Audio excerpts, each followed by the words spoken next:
जय मसीह की दोस्तों। आज का विषय है बाइबिल का प्रेरित होना। ईश्वर ने मनुष्य के माध्यम से संसार को अपना सत्य प्रकट करना अत्यंत प्रसन्न हुआ और उन्होंने स्वयं अपने पवित्र आत्मा द्वारा मनुष्यों को इस कार्य के लिए योग्य और सक्षम बनाया। उन्होंने बोलने और लिखने के लिए सही गलत का चुनाव करने में मनुष्य के मन को मार्गदर्शन किया। यह ज्ञान का खजाना मिट्टी के पत्थरों में सौंपा गया, फिर भी यह स्वर्ग से आया हुआ है। यह गवाही मनुष्य की अपूर्ण भाषा के माध्यम से व्यक्त की गई है, फिर भी यह ईश्वर की गवाही है और ईश्वर का आज्ञाकारी विश्वासी बच्चों इसमें अनुग्रह और सत्य से परिपूर्ण दिव्य शक्ति की महिमा देख पाते हैं। ईश्वर के मनुष्य को संदेश। बाइबल लेखकों के संदेशों का स्रोत कौन था? पढ़ें दूसरी इतिहास 36 का 15, यशायाह 38 का 1, यिर्मयाह 1 का 1 और 2, यहेजकेल 1 का 1 से 3, ओबद्याह 1 और योना 1:1 और दूसरी पतरस 1 का 21। यह पढ़ने के बाद आप जान सकते हैं कि बाइबल लेखकों के संदेशों का स्रोत स्वयं परमेश्वर ही था। क्या भविष्यवक्ता परमेश्वर के संदेशों को अपने अनुसार बदल सकते थे? गिनती 22 का 18। बिलाम ने बलक के कर्मचारियों को उत्तर दिया, चाहे बलक अपने घर को सोने चांदी से भरकर मुझे दे दे, तो भी मैं अपने परमेश्वर यहोवा की आज्ञा को पलट नहीं सकता कि उसे घटाकर व बढ़ाकर मानूं।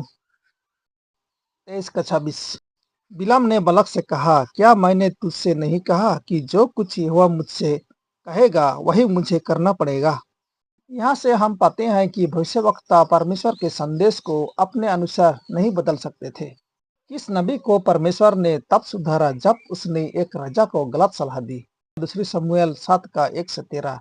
यहाँ पढ़ने से हम पाते हैं कि नतन नबी को परमेश्वर ने तब सुधारा जब उसने दाऊद राजा को गलत सलाह दी। किसी नबी के लिए परमेश्वर की प्रकट इच्छा के विरुद्ध जाना कितना गंभीर अपराध था। पहला राजा 13 का 7 से 24 पढ़िए। यहाँ पढ़ने से पाते हैं कि एक नबी जो परमेश्वर की प्रकट इच्छा के विरुद्ध जाता है और उसकी मृत्यु हो जाती है एक सिंह के द्वारा। शास्त्रों की प्रेरणा। पवित्र शास्त्र का कितना भाग ईश्वरीय प्रेरणा से लिखा गया है? पढ़िए दूसरी तीमुथियुस 3 का 16। पूर्ण पवित्र शास्त्र परमेश्वर की प्रेरणा से रचा गया है और उपदेश और समझाने और सुधारने और धार्मिकता की शिक्षा के लिए लाभदायक है। पूर्ण पवित्र शास्त्र ईश्वरीय प्रेरणा से लिखा गया है। परमेश्वर ने भविष्यवक्ताओं से किस माध्यम से संवाद किया? गिनती 12 का 6 पढ़ेंगे। तब यहोवा ने कहा, मेरी बातें सुनो, यदि तुम में कोई भविष्यवक्ता हो तो उस पर मैं यहोवा दर्शन के द्वारा अपने आप को प्रकट करूंगा या स्वप्न में उससे बातें करूंगा। ईश्वर ने भविष्यवक्ताओं से दर्शन या स्वप्न के द्वारा संवाद किया। सवाल 7। परमेश्वर ने मनुष्य से जो भी कहे उनमें से केवल कौन से वचन परमेश्वर ने स्वयं अपनी उंगलियों से लिखे?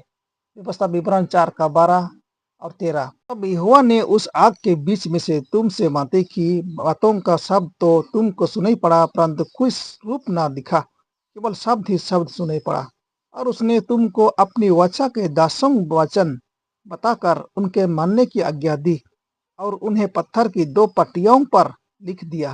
व्यवस्था विवरण 9 का 10। और यहोवा ने मुझे अपने ही हाथ की लिखी हुई पत्थर की दोनों पट्टियों को सौंप दिया और वे ही वचन जिन्हें यहोवा ने पर्वत के ऊपर आग के माध्यम से सभा के दिन तुमसे कहे थे, वे सब उन पर लिखे हुए थे। परमेश्वर ने 10 आज्ञा को अपनी ही उंगलियों से लिखा था। 10 आज्ञाएं स्वयं ईश्वर द्वारा बोली गई थी और उनके अपने हाथों से लिखी गई थी। वे ईश्वरीय रचना है, ना कि मानवीय। यीशु या मसीह की आत्मा का प्राचीन काल के भविष्यवक्ताओं से क्या संबंध था? पहला पतरस 1 का 10 और 11।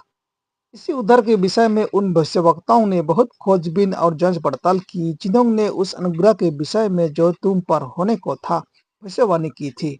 उन्होंने इस बात की खोज की कि मसीह का आत्मा जो उनमें था और पहले ही से मसीह के दुखों की और उसके बाद होने वाली महिमा की गवाही देता था, वह कौन से और कैसे समय की ओर संकेत करता था। यीशु या मसीह की आत्मा का प्राचीन काल से भविष्यवक्ताओं से एक गहरी संबंध था। उन्हें यीशु मसीह के बारे में जानकारी देता था कि वह कैसे अपना काम पूरा करेगा।